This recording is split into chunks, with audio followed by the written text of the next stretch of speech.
on my mind. Somebody in a parachute has just landed on the edge of the ring.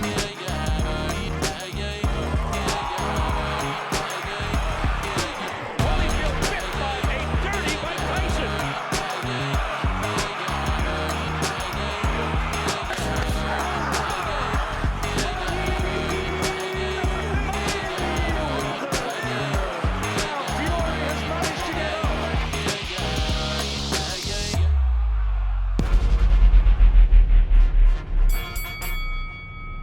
Hello and welcome to episode 31 of The Boxing Show with me, your host, Rob Tebber. As always, I'd like to remind everybody to please like, comment and subscribe. Turn your notifications on for more boxing content. Now that's out of the way, I am joined by the usual duo of Mr. Andy Clarke and the returning Mr. Barry Jones, who of course, unfortunately, wasn't with us last week. Couple of hours ago, but is back today. I'd just like to preface the start of this show with the fact that this is not a Joe Joyce Zhilei Zhang review because we're filming ahead of time, because when this goes out I'll be in Las Vegas, so all the good news out of the way first. Let's talk to our esteemed I'll be in panel of Wembley. guests. Woo! Will you be in Wembley next Monday? What are you doing there? Just going to drive back. It's a good shopping centre, no? Getting up to a few of the things he's just been telling us No, about. but that Yeah, week, the that week. podcast started. Well, easy now. We'll Easy. save those for a special Easy. bonus edition. Stick that one behind a paywall for sure. Barry, how are you? I'm alright. I'm good. We Was it really? Well, yeah. I was going to say what you're up to at the weekend, but it would be now last weekend, so probably even less it's irrelevant, isn't it? Yeah, it's I've not. been going on retreats and stuff and trying to find myself as a. I don't fucking come on. Let's get on with the boxing. I'm fine. Yeah, I'm good. You're good. He's good. We're good. You're still the same, and all that. Is that good or is that not? It's not the best. Consistent. Consistent. Yeah. Listen, Consistency is to be rewarded in this life. To be fair, You're still alive, aren't you? stale. You're still alive. Stale or consistent. Yeah, just about still alive. But anyway, well, I don't know, to be fair. By the time this goes out, a week's a long time when you've got my lifestyle. But anyway, moving on. Let's, of course, here to talk about Saul Canelo Alvarez. Barry returns this weekend against Jermell Charlo. It's undisputed versus undisputed. Straight off the bat, really. Are you excited? You looking forward to the fight? Yeah, it's a good fight. I think stylistically it's a good matchup, and I think it's a fight that Canelo's got to turn up in a bit more of a motivated form. And for Charlo, it's his chance to break out into the big leagues, isn't it? The unified champion's one thing, but beating Canelo puts you on a different pay grade automatically. No, not if you're Bivol, you just don't fight again. One fight and disappear. But so it puts you on a different level. It puts you up there with the conversation, and then also the bargaining tool you have. It would have been for Canelo against the likes of Terence Crawford, if you will. They're probably the next biggest name for him to fight. Puts you on a better bargaining chip, I would say. So yeah, it's a massive opportunity for Charlo, and an unexpected one. No, we thought about maybe the bigger brother, maybe getting the opportunity if he was in a good state of mind, and but obviously he's not ready. But this came a little bit left field, I felt, when it first announced, because you just thought a super welterweight and a super middleweight who just box at light heavy we're never really going to meet. But yeah. Don't know what the fuck I'm just saying, really. That's all right. We're getting used to it. We're loosening up. We're just limbering up. But I think it's a good. It'll be a good, entertaining fight. Yeah. While it lasts. I'm expecting an entertaining fight as well. Andy, how about you? Yeah, the more I think about this one, the more I like it, because when it was announced, like Barry said, I don't think any of us really saw it coming. When it was announced, somebody told me, and I assumed they said Jamal rather than Jermell, and then a few hours later, when I realised it was Jermell, I thought, what's that about? Because it's a long way to step up in weight, and it's the weight that kind of, and how he does it, that interests me about it. Because I just hope that, I did see some comments from him the other week saying that it's, how hard it is to kind of put on that natural sort of lean muscle, and I was thinking to myself, I was kind of hoping that he wasn't going to try and do that, because he's big, isn't he? So you'd imagine that when he gets in the ring as a super welterweight on the night, he'll be basically 12 stone, you'd have thought. So I was kind of hoping he'd just keep that mobility, keep that speed, and just do everything the way he's always done it, but not have to do the weight cut, have masses of energy all the way through camp, and do that and see what happens. Because It's not like Canelo's this massive super middle, and then thinking longer term, it also makes coming back down probably easier than if you have put that muscle on. I'm talking about things I don't really know that much. When am I not? I don't really know that much about here. But what do you think about the weight? Because I just kind of thought maybe that would be the better way to do it. Yeah, but if you're looking about, you just got to worry about this fight, haven't you? So you can't plan for future fights. Even for this fight. Yeah, I think speed is going to be his friend. I would say that, but you're going to need a little bit of bulk as well to not be physically intimidated by Canelo. Canelo's strong inside, naturally strong inside, and being the shorter fighter as well, like he clearly always is. It's for him to get inside your defence. If him to get in there will be easier. He'll be able to slide inside you. So you're going to have to be a little bit stronger. So he's going to put a bit of weight on for sure, but not too much. I would have thought. Like you said, because you'll walk around at 12 stone anyway, maybe more. So yeah, and it'll be quite a unique experience for him, but he can train at his weight. Yeah, because you get the stage of a career. There's different ways to make weight now, but usually you train most of your training at a comfortable weight when you're at your best, and then you start losing that weight. Well, with losing that weight gradually, you're also losing some of your strength. You have to. Yeah. And you're hoping then, then when you get in the ring, then by putting the weight back on, you sort of like evened it up a little bit. You are at your optimum best, but it's very rare that you're going to be that way. A camp where you don't have to do that weight cut, surely it'd just be such a joy by comparison to how it normally is. Yeah, but and also, but losing weight as well gives you a little bit of an edge. It's funny, you want to be. It's a ritual, isn't it? Yeah, you need to be tight. I think when you're too comfortable with the weight, everything's too easy, and you will slack in training, because boxing training is so intensely hard. However dedicated you are to the sport, if you can cheat, I don't mean take drugs, I shouldn't have said cheat. Can we rewind that again? No, if you can cheat, cut corners. Thank you, cut corners. Shit, I should have said that. I can't take it back. If you can cut corners, you will, because it's so hard. You will. Yeah. No, I never did. Fighters today are crap. No, I mean, you will a little bit. I mean, not massively, but you will. We've all missed a run when you didn't need to, and I know that. 'Cause I was at the end of my career, I was comfortable in my weight, so running wasn't. I didn't. Some people had to run. They didn't run, they couldn't eat, because they had to lose the weight to run. Pretty much, that's what it used to be back in Western times.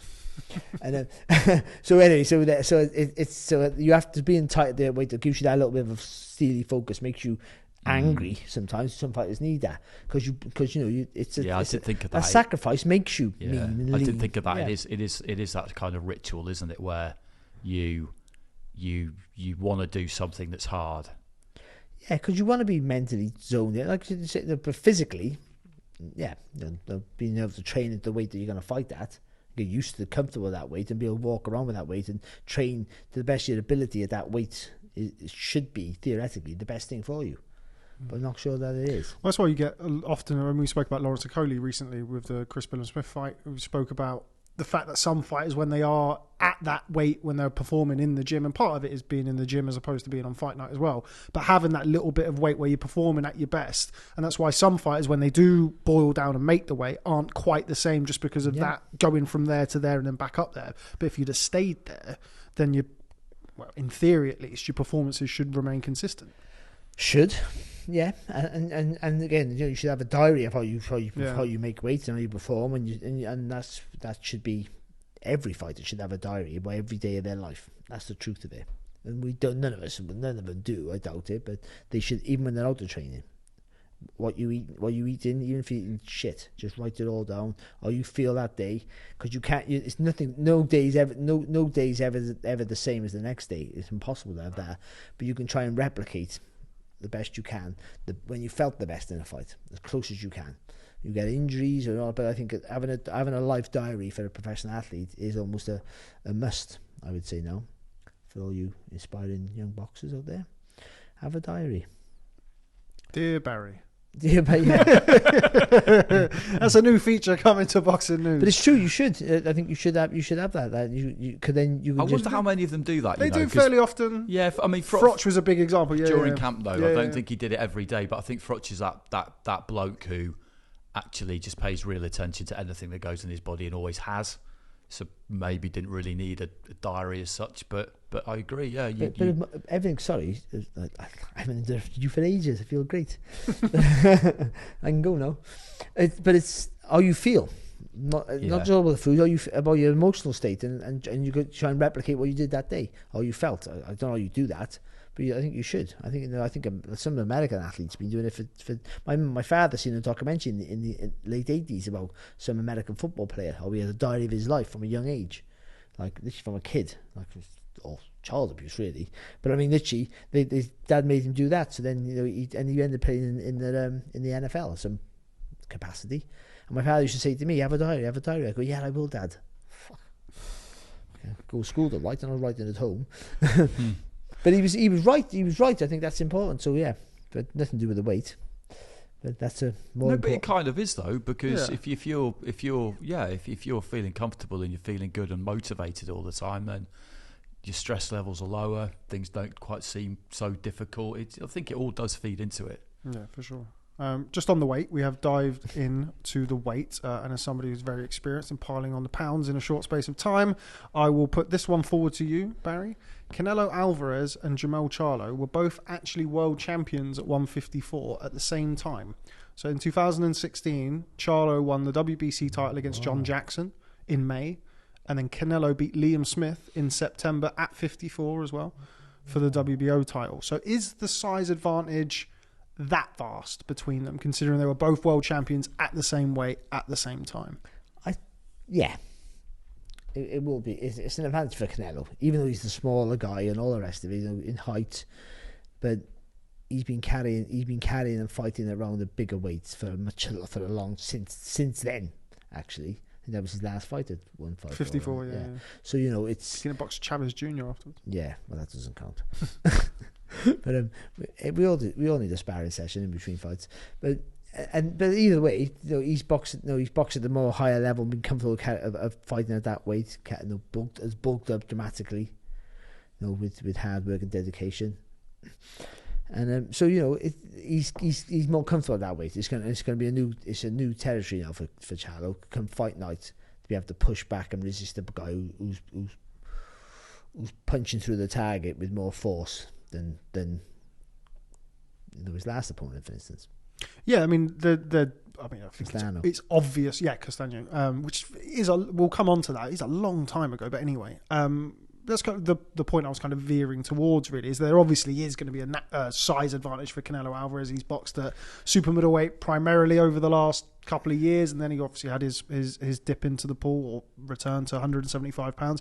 I don't think Canelo could make 160.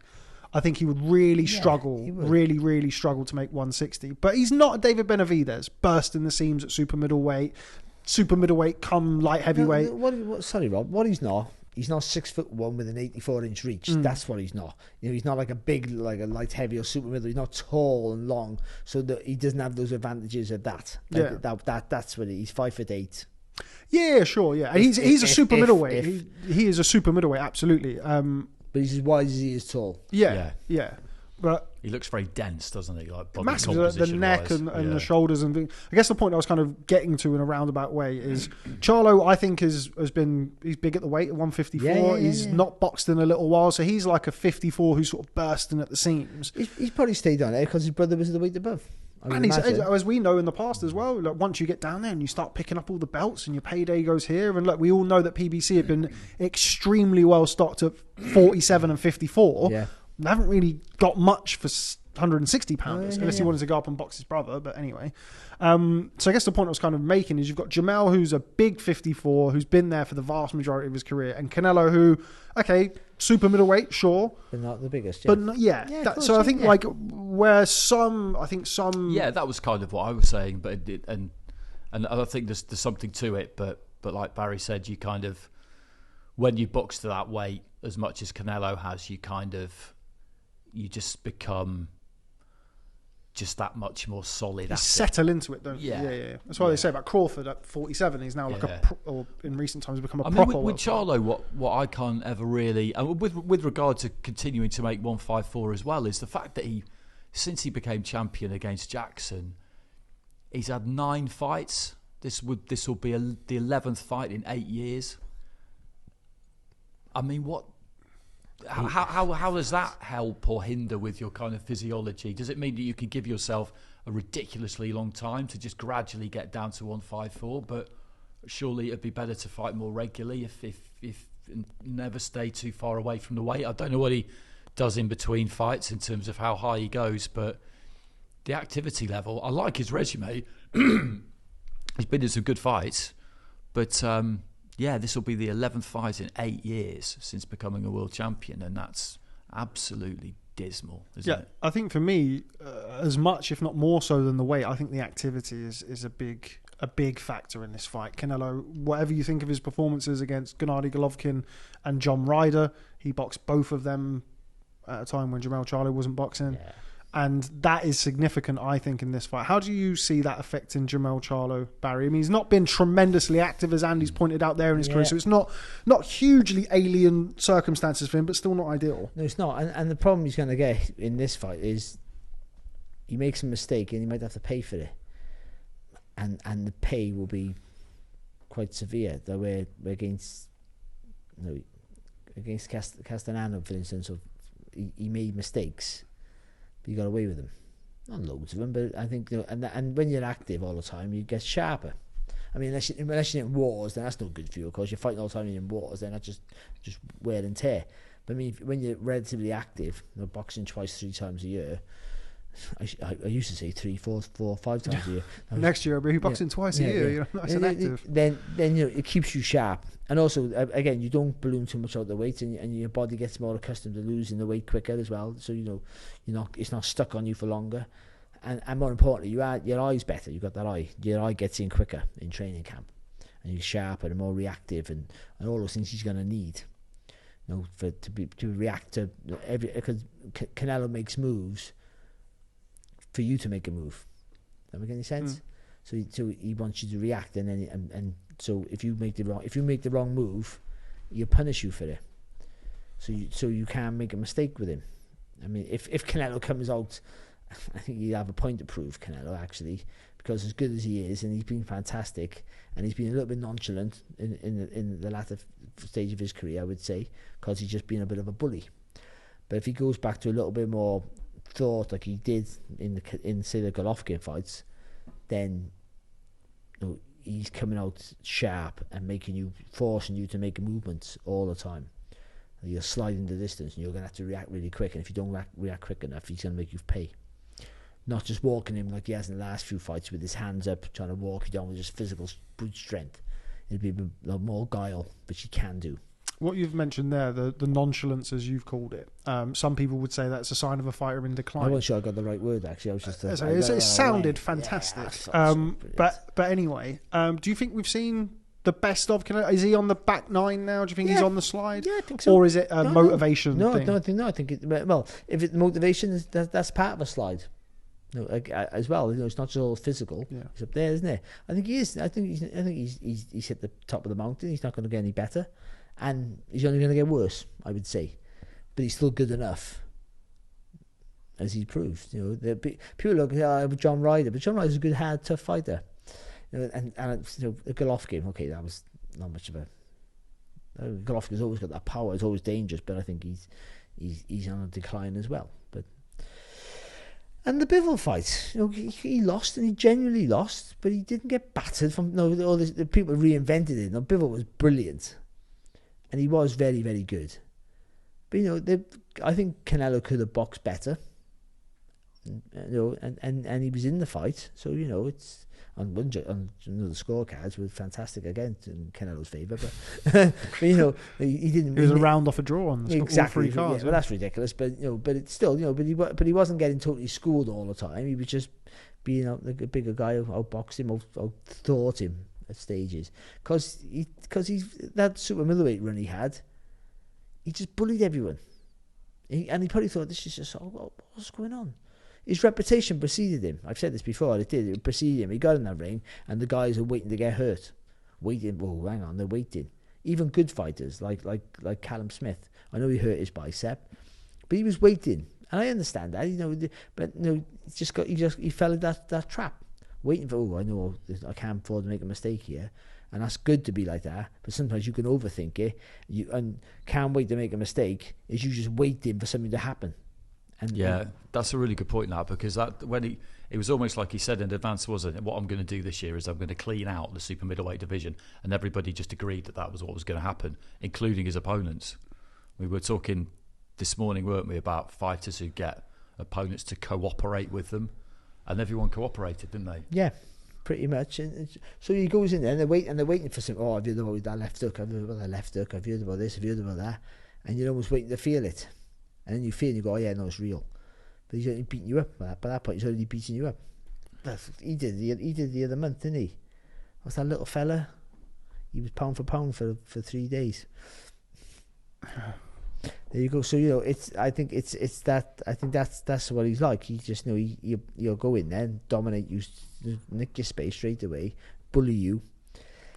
But he fell into a trap in that super middleweight range, but he just bullied him. And then when he came against Bivol, whatever you want to call him, he couldn't bully him because the guy was just a bit too big. And he also studied him. When Canelo took a step back to take that little rest, he went out at him. Maybe that's something that that maybe they can be capitalised on, but I just can't see Charlo be having this physical strength for it. That's the way. That's why maybe putting on a bit of weight might help him, but he's gonna have to be able to push Canelo back with the punches. You can't hurt Canelo. He can't hurt Canelo. But speed maybe catch him up on shots he doesn't see. But when has Canelo ever shown a real vulnerability around the chin? And he hasn't, has he? No. That's his biggest strength. He's probably the best chin in boxing.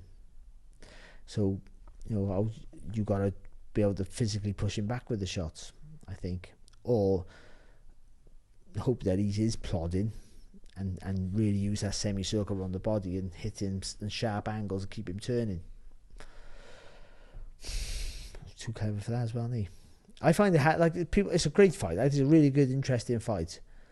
But there's a narrative that Charlo can school him, I think. Charlo, he'd be too young and fresh. I think the ages are quite similar, actually. But he's the fresher fighter because he boxes once every 6 years. But I do think that that he'd be younger, fresher, and I do understand there's more miles on the clock for Canelo. But there's a few things that Charlo does well that could cause Canelo problems. But I can't see that every move that he makes that works for he takes a lovely step back, Charlo. You'll throw jabs and he takes a lovely step back. But he's like Pac-Man, isn't he? Canelo, he just eat your space up every time. You step back, you go bum, bum, he jumps on you, bum, bum, right, and he just slides into the distance. What he stopped doing is sliding his head off target. He used to do that very well. Now to give Canelo the angle for that uppercut and that left hook. No, he's been walking through, just blocking shots, and then just going bam. But I do think that left hook's in play for him. And if he can land with that left hook, then Charlo's in trouble. Shot that Tony Harrison had some success with. It's a shot that Brian Castagna had some success with. Andy, going to come over to you. Same question, really. Do you think we've seen the best of Canelo? Is Canelo a past his best fighter, in your opinion? Yeah, I think he probably is, but I still think there's plenty there. He possibly in that year where he was just beating everybody at super middleweight maybe got into a few bad habits, and that could largely have been because the opponents didn't have that belief that they were going to win, and it became a formula of beating on that shell until it started to crack, and then he'd take them out. And I think he did start to just come forward and walk through stuff a bit more than he should have done, certainly more than he did against Golovkin, because he knew he couldn't do that against him in those first couple of fights. But it's not impossible that you can kind of reset and have a rethink and go about things a little bit differently, although I don't think he'll necessarily feel like he needs to against Charlo, because he probably will feel like he can walk through him a bit. And I think Charlo could give it a real good crack, but I don't really see how he's going to win. So I think Canelo's still got plenty to win this fight. As for what he does after that, should that happen, talking in terms of longevity, given that we all feel that he is probably, he's going down the other side of the hill, it depends what else there is out there to keep him interested, really. And I think that's more the kind of challenge for him and the people around him, is that, yeah, maybe he's slipping a bit, but he's still absolutely tremendous. It's just, what can they get for him other than a rematch with Bivol that's really, Benavidez, mate, that's really going to light his fire, because that's, the longer you go on, that's what it, when you've got all the money you could possibly want, that's what it's about in the end. Yeah, I think with him signed to PBC, the most likely steps next would be Jermell Charlo potentially next year. David Benavidez, Demetrius Andrade now is boxing over on that side of the fence. It's been a fight that we've been, I guess, vaguely interested in at some various different the points. stuff he can do. Yeah, it's but I just think it's always be like that. The best way I've ever heard it described for like a fighter, like a top level fighter retiring, and always been, is like the great train robbers or the great criminals of the past. There'll always be that one more job where they come back to you, and there's always, but this one, it's the one we've been waiting for, the big score. You see always with come athletes back. making comebacks, don't you? Sorry, the thing with him, it's not a drop in money with him. I mean, there might be the fights that give him exceptionally stupid money, but he's always going to get 25 million a fight, whoever he fights, until he retires. It's not. I know some fighters are really good, and they lose, and all of a sudden they go from getting 5 mil to £800,000 or whatever. And that's still mega money. There's a massive drop, and then you go, well, is it worth it? Was it worth it now? Because I was there, now I'm here. But for him, it'll be like, okay, I'm never going to get that super fight. I'm going to get like 60 million. I got with Canelo. Did you get that with Golovkin? I'm not going to get any more. But 25 million is my entry fee for everything. So, because he's still a big draw until figures say he's not. But then, so that's an appeal. It kind of still, even for all the money in the world, it's still an appeal, isn't it? Because he's not getting battered by anybody. He's winning fights. He only lost one fight since 2013. So it's not a bad resume he got. So his motivation is listen. All great fighters got motivated. We can't understand their motivation, because they've all should have retired long before they do, but they keep going. It's not for money, because they got all the money.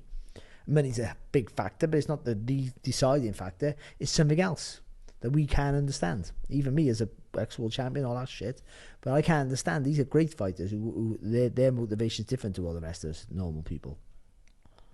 I totally agree with that. Myself into normal people, then see. I totally agree with that, though. They've got that extra ingredient whereby they just want to keep doing it. The motivation to keep doing it is still there, and that's often why a lot of them struggle when it's over. That's the downside to it.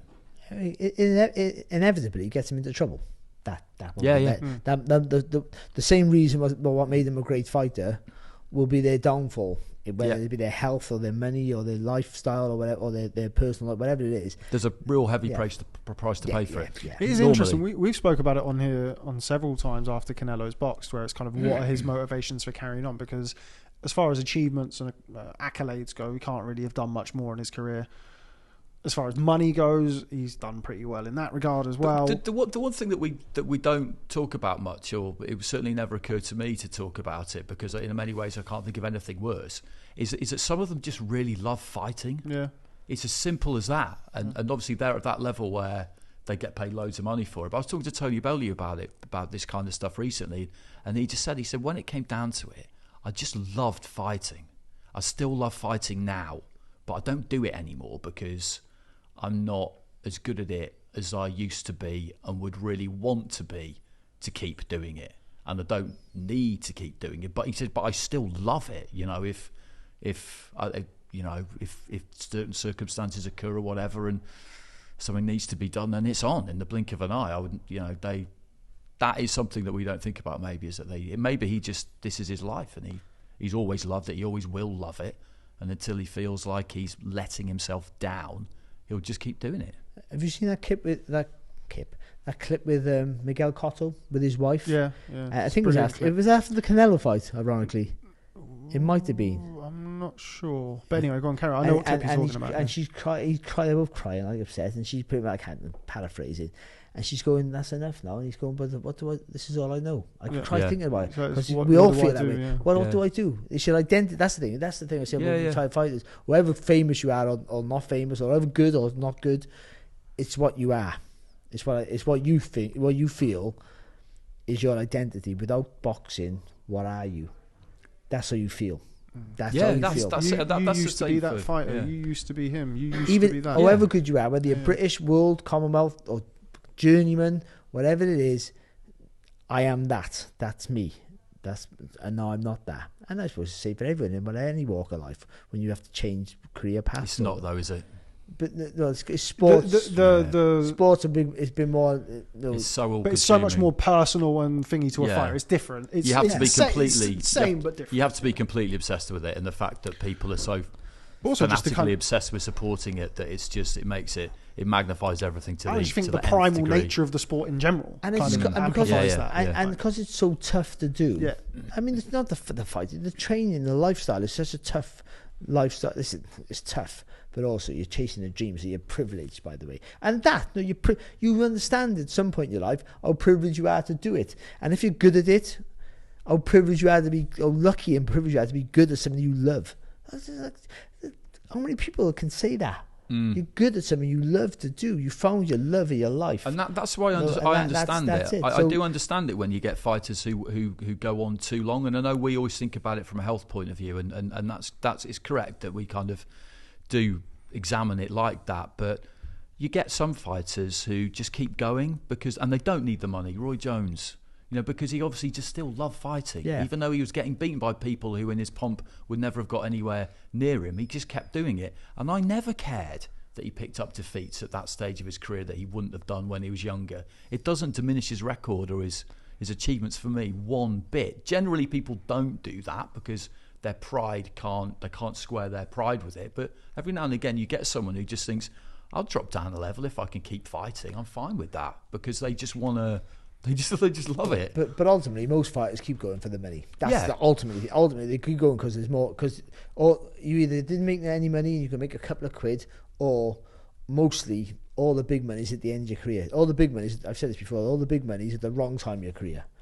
At the end of your career, when you're not as good as you were a couple of years ago, that's because you fought to get to that level. You can't really do that weight anymore, but you have to stay there. Not for all fighters, but for most fighters, that usually happens. It's so pretty at the common, end of isn't it? It's a smash and grab job. You're thinking, I got to get that before I run out of steam. Yeah. That's and you think I got to take that opportunity now because I might not be this good next year, and you must know it because you're 29 when I was boxing, or now you're 35, so you think I can't go on forever. Yeah. And so you're just trying to grab that last big payday because it's there, because look, it wasn't there 5 years ago when you really needed it. But for him and for heavyweights, people they've had the money already. He's had all that money. He's had it in his peak. He was earning the biggest money in his peak when he knew he had loads of good years ahead of him. But now he's got to be thinking, I can't have that many good years now. He must feel it. The way he's training, because you have to train different. Well, he's had lots of kind of niggly injuries, hasn't he? He's done his hand. I know he had a calf problem as well before he boxed Dimitri Bivol. Like all fighters have issues, of course, but most fighters give up because they can't train more than fight. Yeah. Guess who had that problem? Kazagi. No, he did though. He couldn't train. He couldn't train anymore. Now he couldn't fight. It's always interesting to kind of hear athletes from other sports talk about it, and it's the same, when footballers come to the end. I've spoken to a few of them about it, not for a bit, but they just say that what people don't see, they say, well, but you were still doing the business on the pitch, and they say, yeah, I was, but you don't know what it took for me to just get onto the pitch. Yeah. Like Monday morning, like ice baths, painful massages every day. And we think like, oh, you get a massage every day, that'll be lovely. Like, get the oils out. It's horrific. Like these deep tissue sports massages, all the stuff they had to do just to be able to get onto the pitch. And then in the end, they go back for a pre-season. They just think, I can't do this again. I think, well, my body, look, I had a short career, and I only had a couple of really like big fights, and I retired young. But you've all heard my shoulder click. Listen to this. Like, you can hear that, can't you? Yeah. That's there. That's it. And I sleep like that every night. I keep saying all the time, you could hang me off a tree in the middle of the night. Like, it'd be so funny. But my neck as well. At least like every couple of months, I can barely turn. It happens, and then it goes. But what are these guys who will be putting themselves through 15 camps, 20 camps like that? He's been doing it since he was 15 as a pro, 60 odd fights. You know what I mean? Like with injuries, and you just go through them because you're taking you're having injections. No, bad. topic, but you have injections for pain to go to fight through, legal injections. Yeah. Some of them do, so they can train and they can fight. But you still have the wear and tear in your body. Yeah. I remember going through it with Froctor once, and Macklin as well, and Johnny Nelson, and they just kind of like listed their various aches and pains, and they kind of start listing them, and Frotch started listing them, and the tone of voice was just like, yeah, there's been the odd thing, and then it's a lot of things. And it's, well, I can't really straighten either of my arms, not completely, and it just makes it sound like it's no big deal, and you can't straighten your arms because elbow problems. When I go to bed in the morning, I waddle for the first 20, 30 steps. Halfway down the but you'll waddle. you got to keep your balance. That's why. With the swishing in your belly. But I am because I get all the pains in my legs and my feet, and it takes me a while to go. And I think, what did I do? These guys, they put in the house who are constantly. The human body's not designed to be doing that all the time. But either way, I think he stops Charlo. There you go. Yeah, I do. Yeah, me too. Yeah. So just going to run through a few of the stats for Canelo Alvarez. So Canelo Alvarez, 63 fights, 59 wins, 2 draws, 2 losses, 39 wins coming by way of knockout. Made his professional debut 29th of October 2005 against Abraham Gonzalez. I still find it hilarious that he boxed Miguel Vasquez in his third fight, which was also Miguel Vasquez's debut. I know, God, imagine. So that version of Canelo on his debut, as you mentioned there, Andy, 15 years of age. We mentioned about some of the big fights that he has had. I'm just painting the picture here for the Jermell Charlo upset win. He has a championship record of 18 wins, 2 losses and 1 draw against former, current and future world champions. So he's had 21 fights against world champions out of those 63. That's a lot of fights. It was kind of, we've spoke about it before, where Pacquiao, you can split Pacquiao's career into 3, probably split Duran's into 4. Mayweather's is probably 2, maybe 2.5. Yeah. Canelo's 3. I think obviously the early years of him, kind of right up until, I don't know, Matthew Hatton, I suppose, is kind of the whole I'd say one Matthew thing. Hatton as well, yeah. And then after that, you had and this is one of the things I wanted to talk about. We veered off a little bit, but one of the things I wanted to talk about Canelo's style and kind of the evolution of his styles. We've spoken about it in the past. At 54, he was kind of a combination puncher, fast hands. Then he's slowly over time morphed into this low volume front foot stalker, letting the big single shots go. And you just wonder whether or not the next evolution would be a de-evolution or whatever it is for Canelo, where the output... Devolution, there we go. Thanks, Barry. Barry's here to help.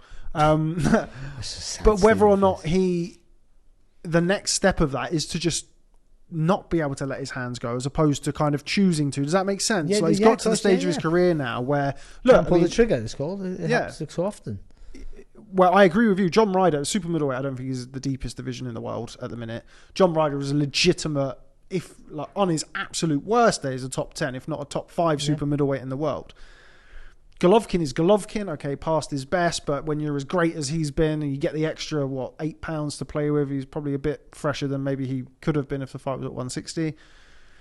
Who else he was? Bivol, we've already discussed, elite level light heavyweight. So there's various ways to look at it, and I guess I don't know whether or not it's just us trying to create these sort of intangibles around the fight, but there is enough, I think, to be interested in this, which is obviously what we've spoken about, but what I'm kind of careful for us to slip into is Canelo's past his best, but Jermell's got no chance. Because then I see what you mean. You know what I mean? Which I think there's arguments. Yeah. I think you can make an argument because when your best has been that good, yeah, you only have to, if you slip a bit, you're still really good. You're still absolutely, and that's where I think he is basically. I think he's been a victim a little bit of when I know you get it with not journeyman type fight, but come forward fighters, not him at the lower level. If they're not getting hurt, they don't register the punches as scoring punches. I think he's got a little bit of that about him at the higher level. I do. Because he's walking you down, but he can be you might think that, and he's not feeling the panic about losing rounds or rounds being tight, because he just thinks, when I hit you, my punches have so much of an effect that you have to score that round in my favour. But you got to be careful he doesn't be outboxed. Now against a guy who might be faster than anyone he's encountered for a little while with his feet. Yeah, he might come unstuck a little bit. Well, this is kind of what I felt about Canelo, because I thought Canelo, I didn't think he boxed well against Plant. I mean, I think we've had this conversation. I thought he was... That was in the beatdown stage, wasn't it? Yeah, but I felt like he looked tired in that fight, and it had kind of come at the end of his super middleweight run where he blitzed for everybody, but then it was what you'd said earlier. It was kind of, okay, well, A to B, the quickest way from A to B is here to there, rather than here and there. I'm just going to go straight through you. And I felt like he, with respect to Caleb Plant, made Caleb Plant probably look a bit better than he was on that night, I felt. He gambles, I think, because and I think he'll do it in this fight. He makes you work exceptionally hard by pressurising you with his presence and makes you work, and he thinks he can block shots. We used to slip shots and make you pay with the punches. But ultimately, he's just going to walk you down, smother the space, use that front foot to suffocate you, and make you work really hard just to stay out of trouble. And guaranteeing in his mind that you just tire.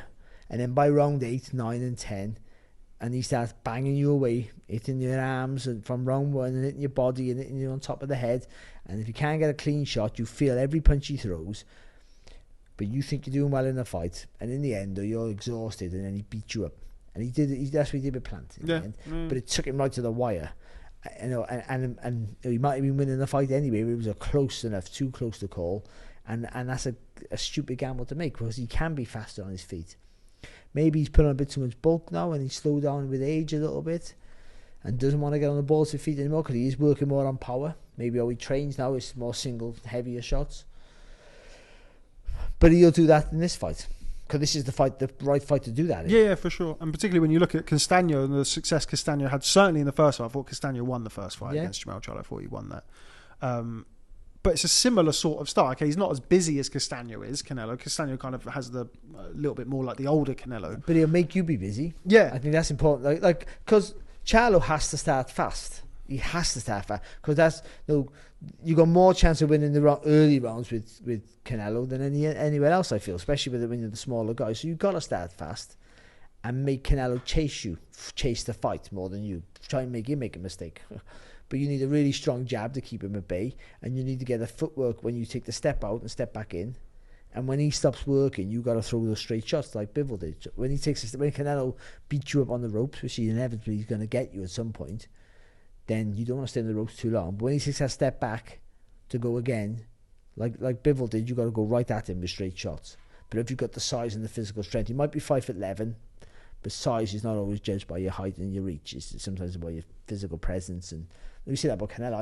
I say about Canelo, he's 5'8". When he gets in the ring, he has a presence of a 6'4" guy. He's huge, and because you see fighters intimidated by his presence. He just I don't know how they do it to this day, because I've tried to do it. But I know people are not scared of me. He makes him, without being scared, he can slide in the distance and makes him tentative. So he has to start fast and be a constantly moving target, Charlo. But if he runs away, he's not going to pick up any points. Luckily, it's in Vegas where they're really fair with the judging on Canelo fights. No, and it's not going to be no controversy here. I think but he has to constantly move, but they have to be smart movements, and he has to take it. What Charlo has to do is be brave. I think he can be brave, but that braveness is a risk of getting caught. I think a left hook does him. That's what I feel. I think he's open to left hooks, as you already mentioned, and he clearly shows that. And I think that's the worry for him. That I can just see Canelo just sliding over to the left, and that big booming left hook, not going to knock him out, but it's going to stop him, because he stands up tall. Charlo, when he moves back, he stands up really tall. And that's not a good thing against a shorter fighter who comes in, who can swoop in and hit you with a big booming left hook. All of a sudden, then you've got no balance. You're taking that shot there. Then you won't have a great chin, but when your feet are not set, that doesn't matter. You'll unravel. And then our left hook to the body follows, and then it comes back with a left hook over the top again. It'll be like boom, boom, boom. That's the punch. I think that's the combination that does him. And he'll try and fire back and hold on. He'll get up too quick and all. I've seen it. But I can see that happening, or he starts fast and tries to be clever. But either way, then his energy will. I don't think he can fight at that pace continuously against a guy that big and strong. I know he's short, but he's that big and strong. Do you think the additional weight could hinder Charlo from a game plan perspective? You mentioned the extra movement, but you're carrying a bit of extra weight, even if I know it's similar to what he would walk in if he was making 54. It was different. You're right, it is different. Yeah. But I think the movement has to be. I think if he's dancing around carrying that weight's a problem. If you're shifting around, I'm dying to say pivot, but yeah, I said it. No, but if you're shifting around, you got to take the step. I think you got to take the step back. It works for him. The step back and the uppercut. Canelo does it really well, but Charlo does it well. You throw the jab or 1-2, and you take a little half a step back and throw that uppercut before Canelo steals your space. But then you got to move off at an angle, but you have to stay close to the body because Canelo can turn with you quick, and Canelo can. Even though he's slower on his feet than he used to be, Canelo, and he is a bit plodding at times because he knows, but he can switch like that, Canelo. Still, no. You see, all of a sudden he can change the gears. He can go from 1 to 5 like that. All of a sudden you throw 3 punches, bam, bam, and all with power and strength and accuracy. He can do that quite easily. And if Canelo starts moving his head again like he used to, and he stopped doing that for a while, it's a hard night for Charlo. It really is. I find it hard that he wins, like, to be fair, which means he's gonna win now because like all our predictions are perfect shit. hit rate. Yeah. Hit rate, yeah. But I do. I think he can make a fight look quite competitive, and I think he'll have a good go, and he'll come out with loads of credit. But I think unless it's all about I think it's more about how Canelo is than what Charlo can do. If Canelo's flat and generally has slowed to a pace where he can be outboxed, then then Charlo's got a chance. But apart from that, I still think even if Charlo's doing well, Canelo's making him work too hard for it. He's making him work too hard for small successes. That's what I would say. So yeah, I find it hard to really pick if I can get my words out, a favourable outcome for Charlo. Andy, I think it's fair to say that Barry is leaning towards Canelo. But, we've gone through all of the list of potential flaws, I guess, or Canelo's kind of dip, if you want to call it that, over the course of the last 18 months. Jermell Charlo, okay, yeah, he's boxed 11 times in 8 years, but he doesn't have the miles on the clock. I'm trying to sell it. I'm trying to get it up there. I think it'll be. I'm looking forward to watching Good it. fight, I've been looking forward to it for a while, and the closer we get to it, the more interested I am in it. But I don't think he'll win, Charlo. I don't think he'll win, and the reason I don't is because he's a career super welterweight, boxing an undisputed champion at super middleweight, and that's a big gulf to bridge. Yeah. And I don't think he'll be able to do it. I think he can do himself credit, but I don't think he'll be able to do it. He does need to be brave, like Barry said. And this could be one of those nights where he does win battles, but overall he's not going to win the war. And the corner will need to be vigilant if we hit that tipping point when he does start to get a bit of a shellacking, if that's what happens. Because it'll be interesting to see what he does afterwards if it doesn't go his way. You'd imagine that he would want to come back down, probably not all the way to super welterweight, maybe not all the way to super welterweight, box at middleweight or something like that. But you do have to think about the fight in hand, like Barry said earlier. You absolutely do. But if you're in the Jermell Charlo business, I think, like the trainer, for example, Derek James, I think he will be thinking with one eye on, what are we going to do after this? Yeah, it's a big night for Derek James. A couple of months ago, he was involved in obviously one of the biggest fights, one of the biggest nights of recent memory with Spence and Crawford. That emphatically did not go his way. Sure. Now another big test, and it's not even another big test. Jermell Charlo was by far the betting underdog in this fight, much more so than Errol Spence was, whether you picked Crawford or Spence or not. So it's a big night for Derek James as well, Barry. Yeah, it is. Yeah, it's funny how a real successful camp, like team they had, and they're winning everything, and all of a sudden one loses, and it starts to unravel. But it's not unraveling; they're losing to elite fighters. It's a different. I said elite. Oh, mate, I said elite. they're losing to genuine world-class fighters. No shame in that, I don't think. Errol Spencer's not a bad fighter. No, of course not. Because just because he got beat, and conclusively beat, by the way. He didn't win anything. But that's fine. Crawford's a generational talent. And so is Canelo, by the way. So this Charlo, it's a no-lose situation. All he can do is put up a good performance. That's all he has to do. And he goes in to try and win the fight. And it's a winnable fight. It's not I don't see how he can win, actually. But I mean, I can see, I could pick a route how he could win. I just can't see how he can do it because of the size and experience and just how Canelo is. And you can't imagine Canelo having a really off night, can you? He's very consistent. Yeah, and you're banking on him really losing lots of, slowing down dramatically, which he sort of has. There you go, Charlo will win. I mean losing a lot. Really having showing loads of wear and tear all of a sudden, and I don't see that. So you're looking for there's too many variables that got to align for Charlo to get the result. Where for Canelo, he's just got to go and do what he does best, a bit better than what he's done recently. Yeah. That's what I would say, and he gets the win. So, but yeah, it's a big night for Derek James. I think the pressure's on him. I don't look into that because I'm still even though he does a great job, you're still only as good as your fighter anyway. So he's got talent in his gym. So he shouldn't take the blame for it. Like he shouldn't take all the credit for the wins. He should take enough credit, but not all. And the same with the losses. He should take a bit of blame, but not all. Because what can you do? What can you tell Errol Spence against Crawford? You can tell him so much, but if he can't counteract the guy who's got too much ability for him, he can't get. And same with you're going to tell him what to do against Canelo, Charlo. But if Canelo's just physically too strong and keeps suffocating your space and making you work hard to do it, and you're knackered after 8 rounds and exhausted, what do you tell your fighter then? Dig deep, son. This is what makes you great, son. All that stuff, it's all down to motivation then, isn't it? Trying to just keep on going. That's all. Because then you're out of options here because he's limited what he can do now because he's knackered. Or it hasn't worked, or whatever. You have all the plan A, plan B, plan C, and all that crap, but plan C, you got 2 plans in a fight, right? That's the truth today, right? Plan C is bollocks because the fighter's not good enough for plan C. If you've got a fighter who can do plan A, B, C, and D, he's the best fighter on the planet. He doesn't need a trainer. He's the best fighter who ever lived. If he can fight any style, then why does he need a trainer? He can do what he wants. He's the perfect fighter.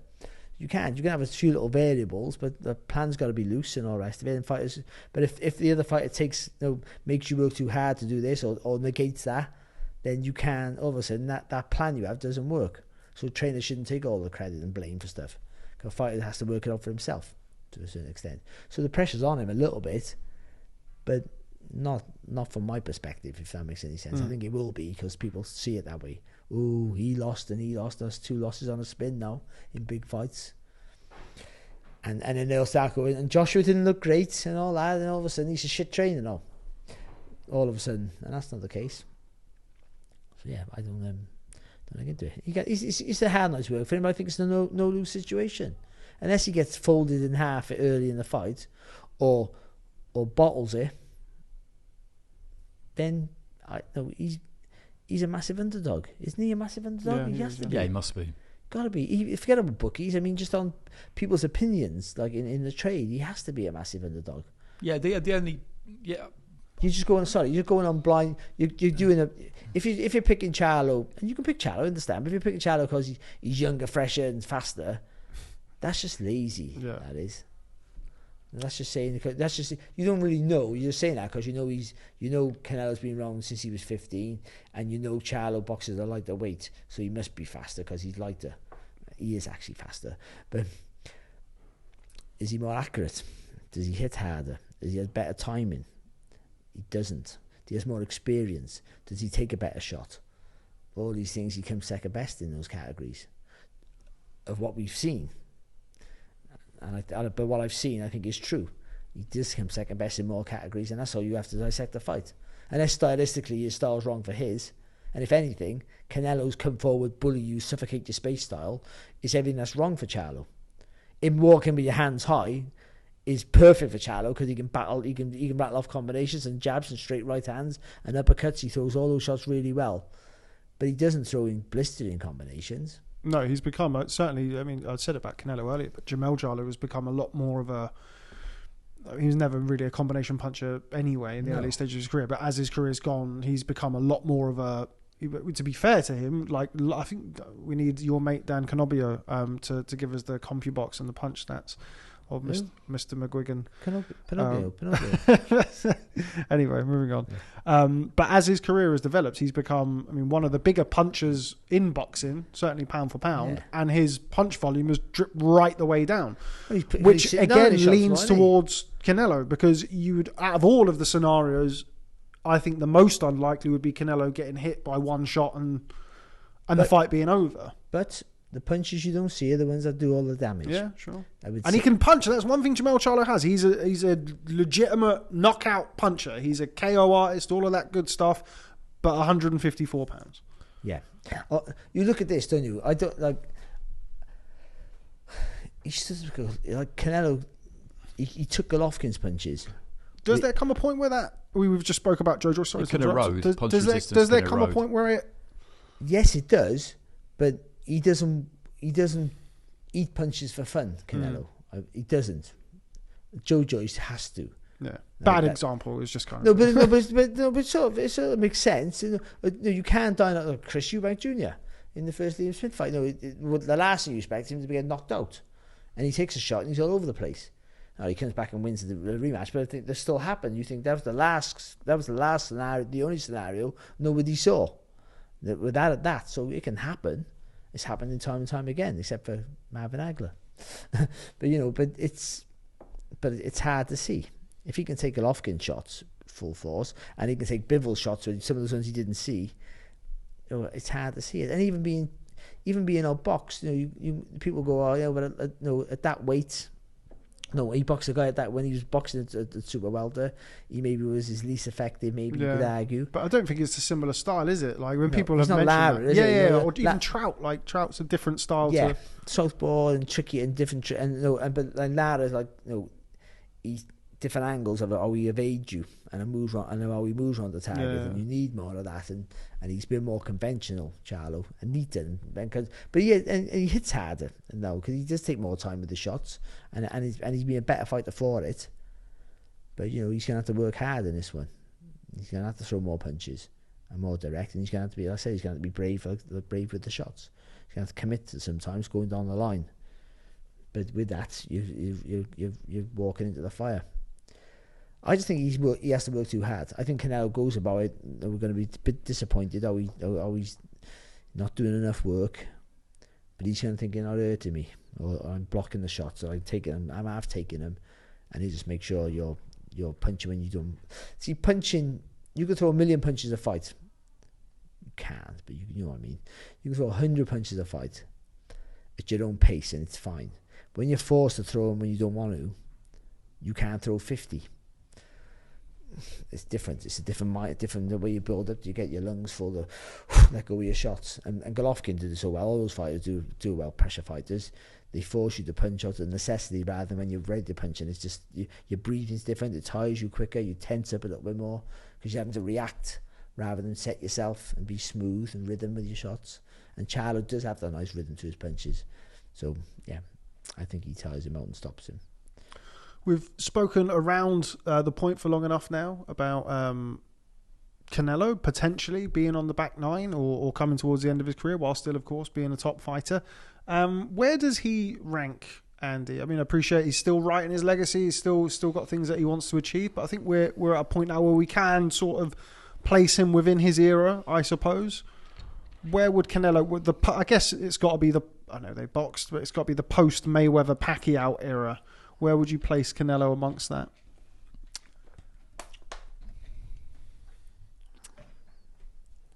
It's a good question, that, because I'm trying to think who's been boxing, aren't you? It's hard to remember. I'm just looking at the kind of individual weight divisions, that he's been operating in, and the problem I'll always have with him is that I don't think he beat Golovkin. Yeah, we've had this conversation, haven't we? It's in the record books, and there it will remain.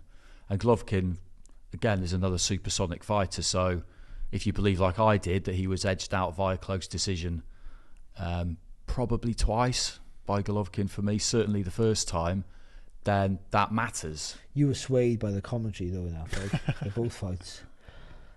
Great commentator. He's brilliant, isn't he? What's his name? John Rawlin. John Rowland. And I mean, at super middleweight, you it's more a case of you can only beat what's in front of you, and that's not to kind of diss the likes of Caleb Plant, who's a good fighter, but you can literally only beat what's put in front of you. But he's still undisputed. I don't know if the last kind of 10 years, you have to put him up in the top 5, I would say. He's number 1, I think. I'm saying that without really thinking about it. I think Crawford. No, I don't think he might. Beating Spence, you see, I think has done something that Canelo has actually not done. Crawford's the best fighter in the planet right now. But if you talk about that period since, like, for say 10 years or whatever, since the post Mayweather whatever, when they were really fighting, since I lost to Mayweather, it's 10 years, isn't it? It's 10 since years. I lost to Mayweather, how he's evolved, how he learned from that. That showed that showed a real intelligence. The way he turned his, because before that he was a pressure fighter, a volume puncher, pressure fighter, good, very good, but quite vulnerable. And he learned how to be defensive while being aggressive.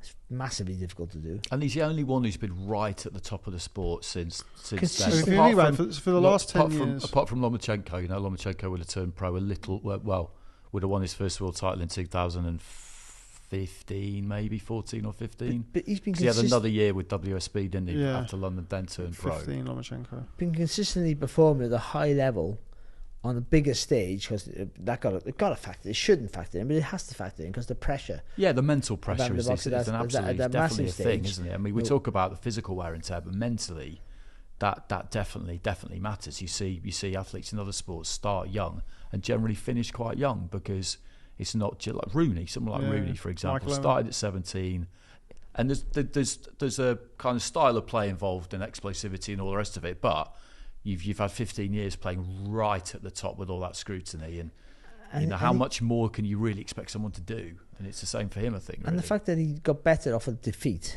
which is great it's great for the whole adage of, like, that O means nothing. Yeah. We talk about that all the time, but we all look for the guy who's unbeatable, aren't we? But literally, he almost became unbeatable. And by the way, he was like, I thought he lost the 2 Golovkin fights. First one, like, he lost, and the second one was close. I didn't argue about that, but I still thought he lost. But that was close enough to not argue about. But he was brilliant in both those fights. Yeah. That's what you've got to remember. Quality fights. He was brilliant in those fights. He was absolutely fantastic in both of them. Funnily enough, if it'd been 1-1 after 2 fights, I might be kind of slightly kinder to him than maybe I have been. But it's not like, I do love Golovkin, but it's nothing to do with that. It's just, it makes it, I find it complicates matters. Well, it's difficult. But he is the one for 10 years who's been up there. You look at other fighters who've achieved, like Usyk. I mean, look what he's done. I mean, it's pretty incredible, isn't it? But he wasn't there that whole time. Although he would have turned pro not long after as well, like him and Lomachenko. They weren't that long after him. But Lomachenko won his first world title June 2014. Yeah. Okay. So Mayweather was 10 years ago this month, 4 days ago. It was the 10-year anniversary. Since then, Canelo boxed Alfredo Angulo, Erislandy Lara, all world title fights. Alfredo Angulo, Erislandy Lara, James Kirkland, Miguel Cotto, Amir Khan, Liam Smith, Julio Cesar Chavez, Gennady Golovkin, Rocky Fielding, Danny Jacobs, Sergey Kovalev, Callum Smith, Avni Yildirim, Billy Joe Saunders, Caleb Plant, Dmitry Bivol, Gennady Golovkin, John Ryder, now Jermell Charlo. Yeah. Pretty good going, isn't it? It is. Considering certain pros are welterweight. Yeah. One of the things that I would caveat it with, considering you got rocked by Miguel Cotto's brother, Jose Cotto, I mean, we go back and think how he's evolved. It's unbelievable. But what is his best win? You would say the Gennady Golovkin second fight, but a lot of people had. Yeah, exactly. That's the problem. And you look at let's go Sergey Kovalev. 8 weeks to the day before that, Anthony Yarde almost knocked Sergey Kovalev out.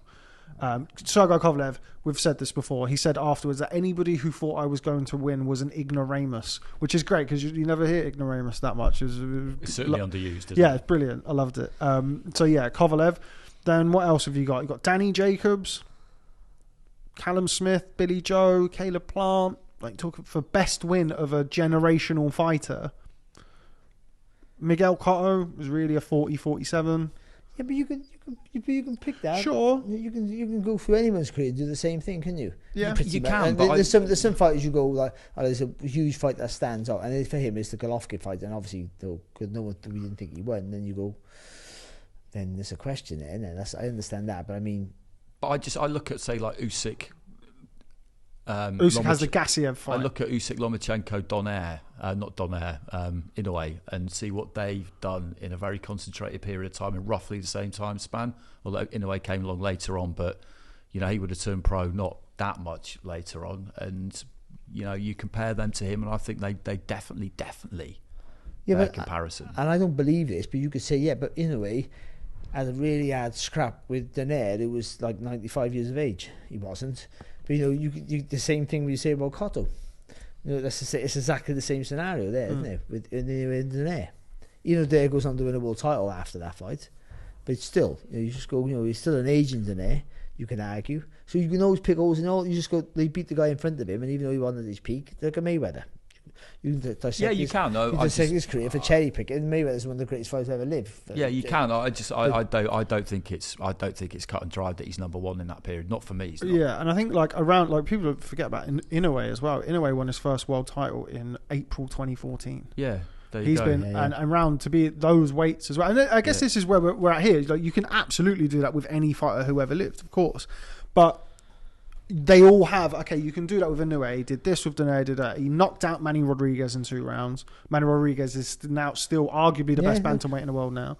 He blasted Stephen Fulton out, a unified world champion in his first fight. Whereas Canelo, we don't quite have that.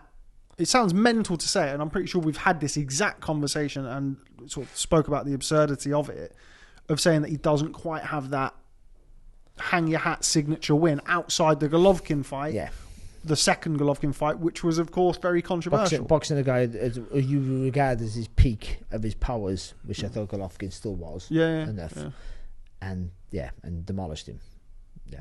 But you can say that about Crawford with Spence. That is a great. I don't say this, but you could argue for for sure. Just for devil's advocate that Spence was on. Spence before the accident wouldn't have been such as easy a fight for him. Okay, how about this name for? I love Ray Leonard, by the way. He's my idol. But no, would he beat Hagler if it was 2 years earlier? Yes, he would have. His name. What about Chocolatito? Is he in the conversation? I think he would have to be. He's the best fighter who ever lived. And all you fools. He would have to be, because you look at the relentless run he had. Yeah. And it's about, I guess, the consistent. And look, it sounds like we're kind of digging Canelo out. It's not that at all. You're comparing. We spoke about this in the past, a different situation, but with Anthony Joshua, where you're comparing somebody compared to what the impression or it all has to be relative, doesn't it? You're not comparing Anthony Joshua boxing. You're not talking about in boxing Hellenius, or you're not talking. You're probably with a view to boxing. Exactly. And with Canelo, we're not critiquing Canelo's career. We're not trying to tear it down. Comparing it to somebody who, with respect, hasn't. We're just comparing it to other people. So the top people. Yeah, as well. Exactly. Yeah, so that's why it has that scrutiny. I don't think he gets kind of overlooked necessarily, but I always look at Usyk. He beat Marco Huck. Won his first world title in his 8th or 9th fight. Then they got a fight against Breedis, Gassiev. And I somehow think he doesn't get enough credit for beating Anthony Joshua. Yeah, exactly. All on the road. All on the road. Alexander Usyk didn't need any home cooking or judging. I don't think he gets enough. He doesn't get enough credit for beating Joshua twice.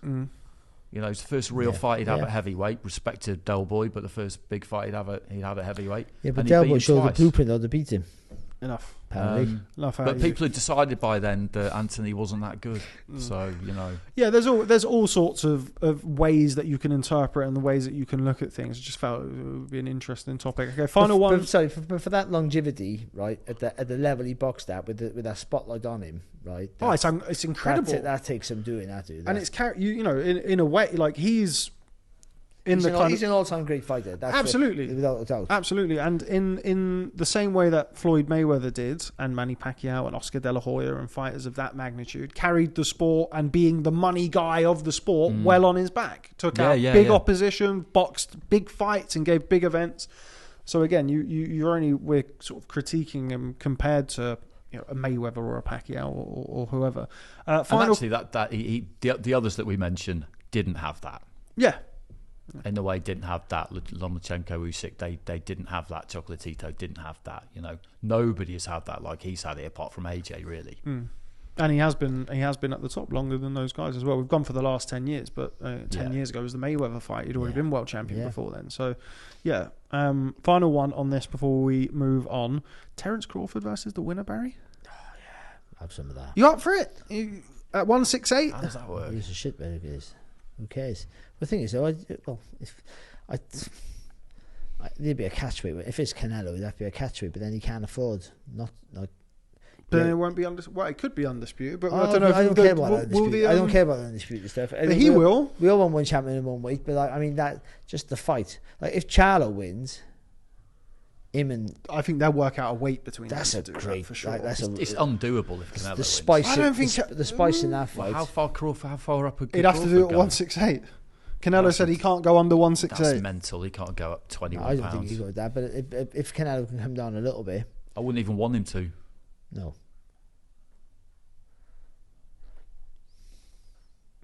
I don't see it. Yeah, I mean, we'd all want to see it. Of course, I wouldn't want to see it. I wouldn't want to see Crawford step up to 168 pounds a box Canelo, and you can hold me to that if it happens, and I get a free ringside seat. Then I don't want to see it because you just see someone move up too far in weight and get a beating, and that's the reason for it. Got no interest in that. Yeah, I mean, the rational Andy Clarke. We could say the same about Charlo now, though. Yeah. I mean, it's one less weight, but yeah, it is still, which was exactly the reason why Andy's not entertaining a Charlo win, because he's boxing at super middleweight against an undisputed super middleweight champion. Logic, 100% logic, as always from Mr. Andy Clarke. So we'll just talk between ourselves, Barry. We'll be dreamers ourselves. Yeah, so no interest in it. Or interest in it at 168 for Canelo, or well, I think he says that he wants to do it, and I know I completely get what you're saying with regards to the belts. The fighters make the belts, not the other way around. But Crawford, he wants to do it. He said he wants to be a 3-weight undisputed champion. He's saying that because he knows that's if he got 25 million for that is that what it was reportedly 20 odd million he got for the last fight. He's thinking that's double, isn't he? That's what he's thinking. That's why he's. You'd have to pay him an unbelievable amount to do it. But he'd have to get Canelo to come down a bit. You'd have Crawford the boxing at 160, no worries. Yeah, I'd be fine with that because Canelo would have to deplete himself to get down to 160. So you would say, so if he said 164, you would take that, wouldn't you? I don't know if Canelo would do that. I don't think he would. Canelo doesn't need to do that. That's what he's kind of said in a roundabout way. Canelo's like, if he wants to do a 168, fine, but I can't go. I mean, 164. This will sound a bit strange, given that I've totally dismissed a 21-pound difference, but I kind of would entertain the 17-pound difference. But I would, because we know that extra 4 would hurt Canelo enough that could really level the playing field, and that's why he won't agree to it. Okay, Crawford Charlo.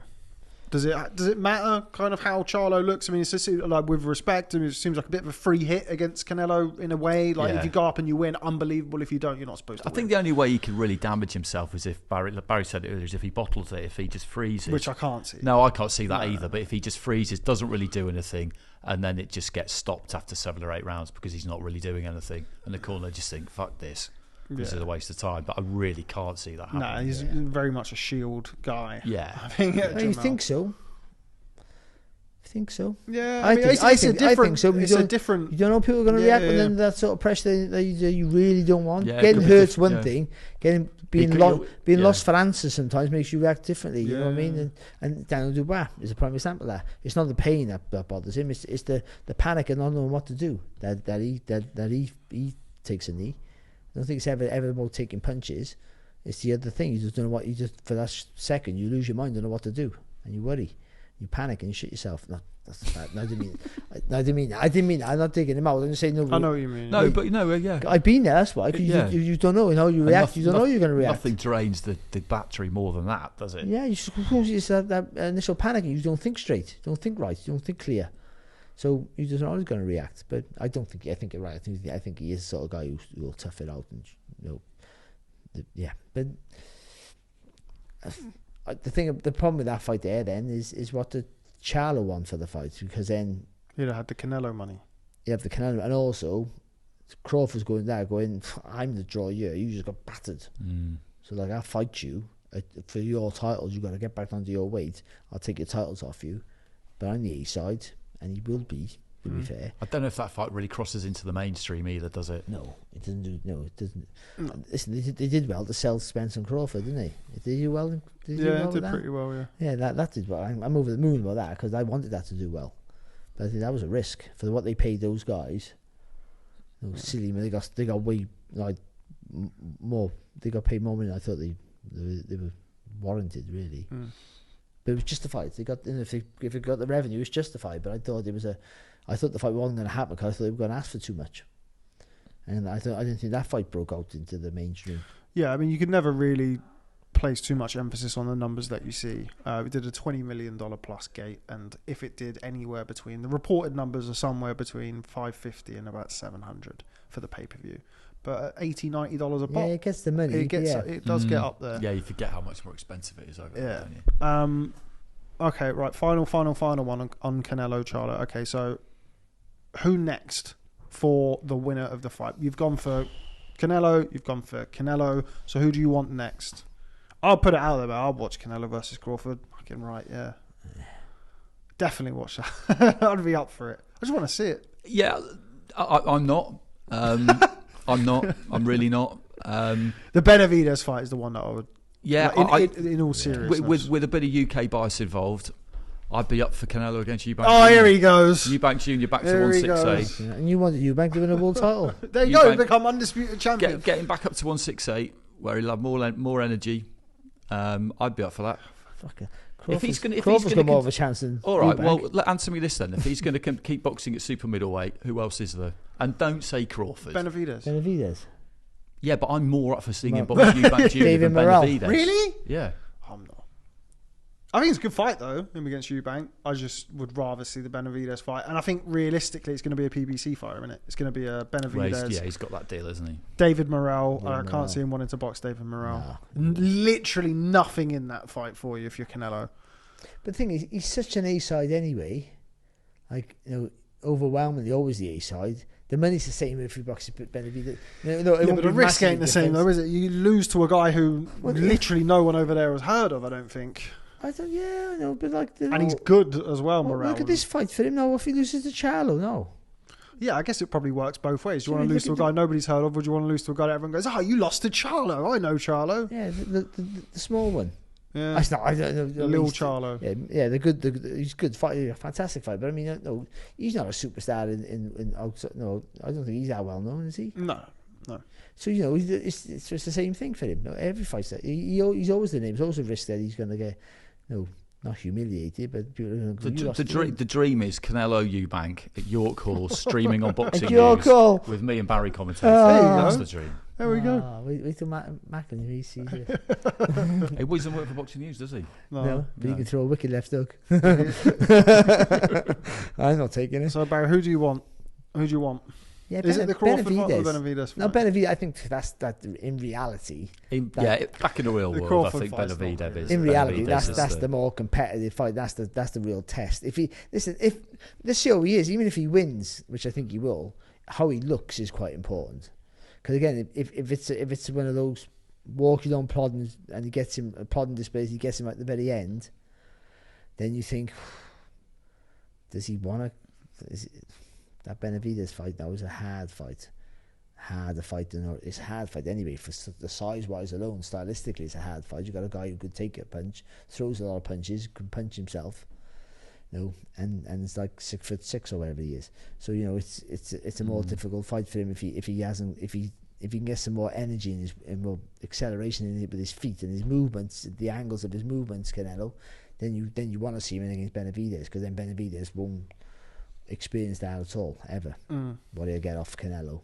A real, if Canelo can roll back that a few years, and a bit more of a prime Canelo, that's what him and Benavidez are a brilliant fight. That's why I want to see it soon, because I don't want to see it when it's at a point where it happens and you kind of not know that Benavidez is going to win, but I don't want it to be like, I want there to be enough in there, which I still think there's more than enough there now. If they were to fight this weekend, I'd back Canelo.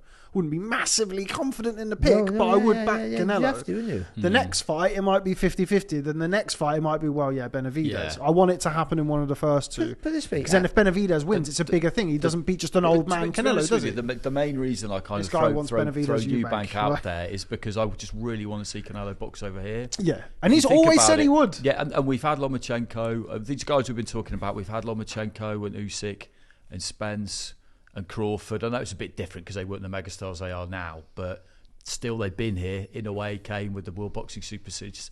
Just be great, wouldn't it? Oh yeah, it would just be great. And I do think that it is something he would want to do. Money decides in the end, but I do think it's something he'd want to do. He's spoken about it a lot in the past. I make a point of every time I get the chance to shout a question at him from across the room. You want to fight in the UK? Stay in my house. Eubank is the only one who could get him over because of the profile and all the rest of it, I think. Unless Callum Smith can beat Artur Beterbiev. Ooh, there you go. Yeah. And you do Canelo Smith too. At Anfield.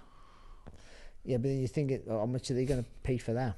Because ultimately it's American money that's going to pay for that. Yeah, I mean, I'd love him to fight in the UK. Yeah, I would, so but it's so unlikely. It's so unlikely Sadly. Because you need that. If it was going to happen, it would have happened when he boxed John Ryder, I think. And I think he had the opportunity to obviously box in Mexico and box at home, but that was...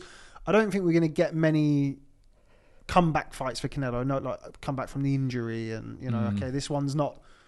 It was for a world title. It's not a big superstar, massive fight. With all due respect to John Ryder, I don't know how many more opportunities we'll get for that. But I agree. If he's going to box in the UK, it would have to be Eubank.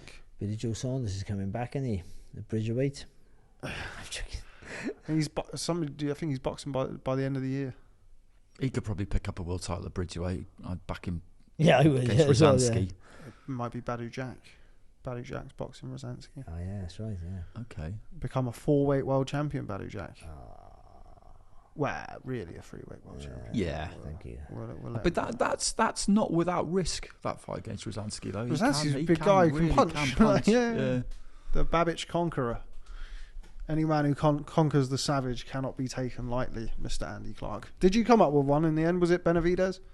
It's what? Was it Benavidez that you want for Canelo next? You lost me. Yeah, I think so. I think that's the fight really. Because and again, he starts to favour Canelo, but he was a bigger favourite before the Ryder fight. Oh, absolutely. Do you know what I mean? So every fight, if he has a poor performance here, not a poor performance. If he squeaks home a win here, then all of a sudden that fight isn't even. You go, I'm not quite sure. Yeah, there'll be a lot of people backing Benavidez, but which just, they are just already. It's not regardless of the performance, but as someone continues to get older, they get closer to that night where we look at them and think, wow, they're really missing a step now. Yeah. And when you fight twice a year, I know he's been good on the activity, but when you fight twice a year, it will always look like it's happened overnight because that one night will just be the night. And when it will happen to Beterbiev. I think maybe it'll be against Callum Smith. I felt like it nearly was against Anthony Yard, and the guys who are getting towards that age, that day will come. It's just inevitable unless you're juiced out of your brains. And even then, it still will come. And even then, it's gonna come. It just prolongs it. And a young hungry dog like Benavidez, which is definitely what he is, isn't he? Yeah, he's certainly. It doesn't have to be.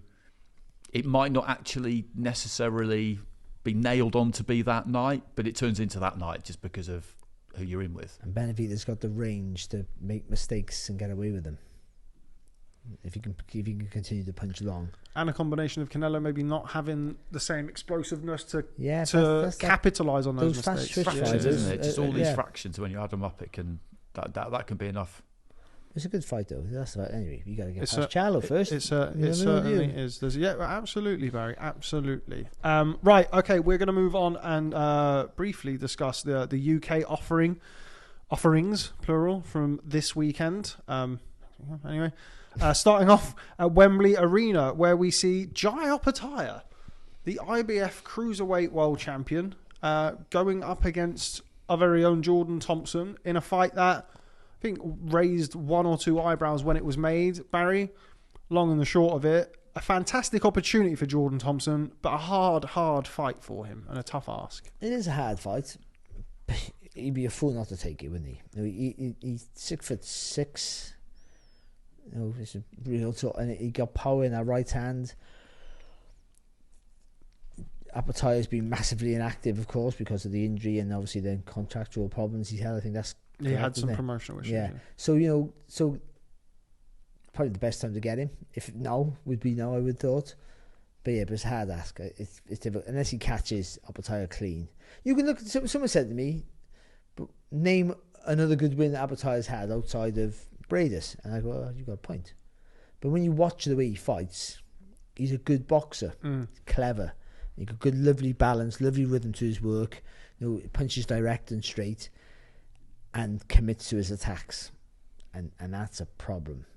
I think takes a good shot, but that's a problem for Jordan Thompson, because Opetaia will be busy. Even when he's not throwing punches, he'll be busy with his feet, and he'll be in and out constantly like that, like forcing Thompson to throw punch. I think Thompson might, with lack of experience, especially at the championship level, might throw every time, might fall for every feint that Opetaia gives him. And even though you're tall and long and you think you've got the advantage of reach, when you throw out the distance, it sounds silly, but those long arms got a long way to come back, and that's where Opetaia might jump on him. So it's a hard ask. You got to try and hit Opetaia with that long right hand, try and push it back with the jab, hit him with a long right hand, and just hope that he can nail him square on coming in. He's southpaw, so you got to try and get that left foot on the outside, or certainly turn, have a proper rotation of the hips when he throws that right hand, commit to it fully without leaning over the front foot. But I just think you make too many mistakes for Opetaia. Opetaia's good. The Bradis win, he showed how tough he was and how clever how easily he introduced himself at the world level without any real experience of boxing at the higher level. He went into there like he'd been boxing at the high level for a long time, and took advantage of maybe the slower, older legs of Bradis. But we know what tough Marius Bradis is. And boxing with a broken jaw. Yeah, and it was a proper broken jaw as well. Double broken jaw. Yeah, broke at both points there. And you watch him, he's hanging off him while he's moving his head one way and his mouth's going down. That's an amazing thing to happen to someone, because... in what Barry said there, like, it's not only your first big fight. This is the top level. This is one of the greatest cruiserweights in the history of the division. I know it's a short division, but to show all of that in the first 7 or 8 rounds or whatever, and then I think the jaw went in the 9th or the 10th, shows some sort of stones on you to do that. I don't know how I really don't know how you do that, because I was talking to someone recently about physically what happens to somebody when they get hit, and basically if you get hit on the chin or on the jaw, then there's a transmission of force, as how he described it, and it goes around your lower mandible, which is basically a U shape, into your jaw joints and then into your brainstem, into the base of your skull, from which point it dissipates.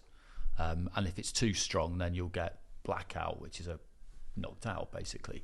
But for it to go round that horseshoe and into your jaw joints and break them both, I mean, Jesus. And at that point, like you say, you've got no control over it at all. You couldn't even bite down, really. He couldn't do his post-fight interview. I remember they tried to interview him and he was going... And he's swallowing blood. Oh, that's you're breathing. It's just madness, isn't it? Yeah, he's tough. Like, somebody described it to me quite well about Opetaia the other day. He's not your usual kind of smiley, chirpy Aussie. Like, we deal a lot with the Maloneys, who are two good fighters, very good fighters, but two lovely guys. Opetaia has that edge about him, doesn't he? He has that kind of like... Well, you look at his amateur background is incredible, you know, because I remember I was looking recently, I can't really remember why I was doing it, but I was looking back at who went to the World Youths in 2012, because I went and I just thought, I wonder if it's some fighters who went that I just wasn't aware of at the time. And what did you go for? That's strange. And I'd forgotten about, and he was one. He was there. He got a bronze. I don't remember him, but that was 5 months after he'd been to the Olympic Games as a 17-year-old. He qualified for London 2012 at 16. Went to and lost his first fight, I think, against an Azerbaijan fighter. So good fighter. and then he's at the World Youths, and it just, I mean, that's incredible to qualify for the Olympics at that age. I had a guy probably 6 or 7 years ago from Australia, and he would probably tweet me once every few months about Jai Opetaia, this kid we've got. I remember at the time it was like when a Coley had just turned over. Yeah. It was around the time just before like a Coley Chamberlain, so it's like 5 years ago or something, 5 or 6 years ago. Yeah. I remember he would always like, don't forget to ask Eddie about this Opetaia. Yeah. Mate, I got busy here. Come on. I remember the day after he beat Myris Bradis, the same Twitter account tweeted me, and he was, I told you about Jai Opetaia. Yeah, you think fair dues, you did. You can see for years, man. He was telling me about it. You can see he got a good amateur background. I didn't know, but you can see it by the way he moves his feet. He's in and out all the time. He gets his hands nice and high. You can see he's thinking about like changing the levels a little bit. He goes up and down a bit. He's looking to attack. He's looking for the smart attack rather than just pile forward using his. He's obviously, though we know now, his innate toughness. So he comes behind with smart work. So, yeah. I mean, he could really make a mark, couldn't he, and really go on and and achieve a lot, because that division is pretty open, and often when people haven't really heard of somebody, they'll decide that they're shit. That's something that people do a lot. Yeah. And I can't think of a good fighter in that weight division outside of him. Rob's fuming now, Rob, because he's like, I can't make cruiserweight. the greatest. But for a while, people would be talking about our guys, and then you'd think, oh, well, Opetaia, yeah, all right, he beat Bradis, but it's almost kind of like, but in brackets, he's from Australia, so he can't be that good. We get annoyed with Americans thinking that about our guys, that's right, but we do it to other countries. Of course we do, yeah, for sure. The snobbery is strong over in these it parts. is, absolutely. Definitely I think Opetaia's grandfather's Welsh, though, so that... No, you should have said that. You had the first. inside track. Yeah, so there you go, you know what I mean? Also, I was just about to say this. It's sort of an audition of sorts as well for some of the fights that we've got over here. We've got a lot of opponents for Jai Opetaia. They're on the other channel, though, isn't he? Yeah, but still, He won't care where they are. No, I don't think, and necessarily. certainly from a matchroom perspective, you box him on Sky. I'm sure they'd have no reservations of that at all. If that's the way it came about, you've got Chris Billam-Smith, Lawrence Okoli, Richard Riakporhe. Okay, I don't know what's going on with Goulamirian if he's going to box. Well, there was talk about him boxing Tommy McCarthy. Yeah, that was supposed to happen last weekend, wasn't it? Yeah, I don't know what's going on. I did see a Twitter account that is quite often right about things, tweeting that he'd signed a deal with Boxer Goulamirian, a 3 or 4 fight deal, but it was a while ago, and I think it did, and they didn't follow it up. So I kind of feel like they probably took a flyer on that one. That's incorrect knowledge, incorrect information. Although who knows? In a week, if I'm wrong, I recorded this last week, so it's obviously happened very soon. But no, he needs to get his career going, Goulamirian, though, because he is a good fighter. And he had three and a half years out waiting to box Egorov. He's got a title, and he's got a lot of people who want to fight him, who he can, to an extent, hold to ransom. He does need to start fighting. Well, this is one of the things I was thinking about Opetaia. Well, this is the thing about Opetaia. If Opetaia can come over here, good performance, make a bit of noise, media, it is important to come over and the media go, "Oh, he's interesting." Blah, blah. After he wins, he might be in Australia, but find yourself waiting up in the morning for Joseph Parker at midnight, and because you have that affinity and it keeps them in the conversation. Obviously, Jai Opetaia is more than welcome to do whatever he wants with his own career, but I think there's worse things for him to do than set up camp in the UK. Speaks English, obviously, as well, so that's helpful as well as a kind of a foreign fighter or an outside fighter. And they see the UK now as because at the minute, because of all all the channels and stuff, they're all paying maybe slightly over the odds for fights. So this seems to be like the place to go, doesn't it, for financially? So, and ultimately, all the cruiserweights are here. That's what it feels like. So, it's the right place to go. Yeah, well, definitely within striking distance, aren't they? With Goulamirian's French, Armenian, but I think he does want to fight in Armenia. That was another thing I read recently. But yeah, he's got to fight somebody at some point, hasn't he? You can't.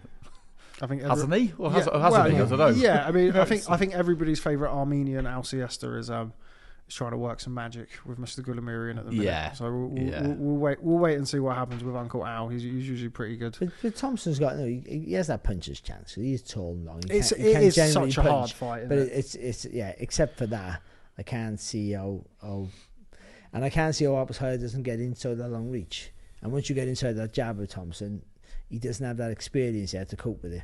I think the Vasil Ducar fight showed us a lot of that. Where I fought for 7.5 rounds or 8.5 rounds.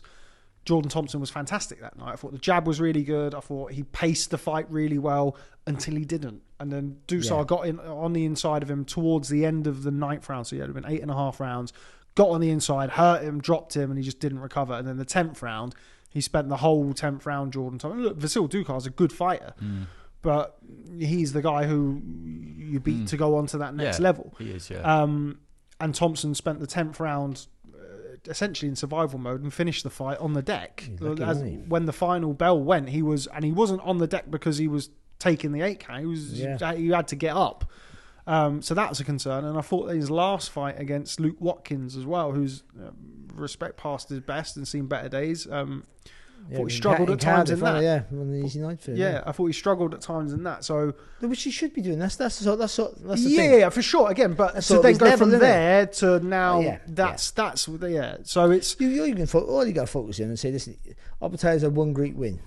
That's what you got to say to yourself. He's had one outstanding. It was one good win. It was a great win. But you got in your head, you got to say best win. But in your head, you got to say, Bradis was old and Bradis was this, and I'm young and I'm fresh. He boxed up his skin. He was at home and all that. He was inspired. Now he's coming to my backyard and all that. You got to paint that picture yourself. And also with the jaw as well. Exactly. Yeah. He's going to second. If I can put, and maybe that might, if he can whack it right down to him really early, and Opetaia feels it and goes, ooh. That's got to be the game. Like plan Josh for Warren Thompson. did against Lopez. Yeah. You could see he got caught with the right. He didn't like it because he had got the jaw broken. He was a little bit tentative about taking shots, and it showed in the first 6 rounds in his fight, 7 rounds. Yeah, that's got to be the option, hasn't it? That's got to be how Thompson goes about it. As you always say, you got to show he's a big strapping cruiserweight, a heavyweight really, who's still somehow making cruiserweight. Yeah.